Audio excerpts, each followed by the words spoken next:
করি সকলে ভালো আছেন। সীমা ট্রেডার্সের পক্ষ থেকে সকলকে শুভেচ্ছা।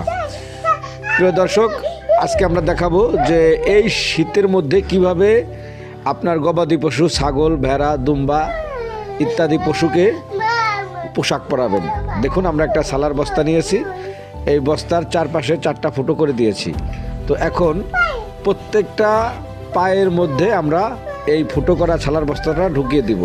কারণ এই পদ্ধতিতে যদি আমরা ছাগলকে পোশাক পরাই তাহলে এই পোশাকটা সহজে ছাগল খুলে ফেলতে পারবে না।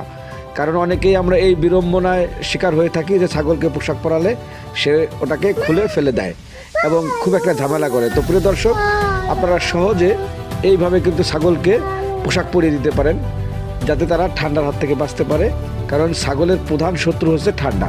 তো শীতকালে দেখুন দর্শক, আমরা কিভাবে এই পোশাকটা পরিয়ে দিচ্ছি। তো আপনারাও এভাবে পোশাকগুলি পরিয়ে দিতে পারবেন একদম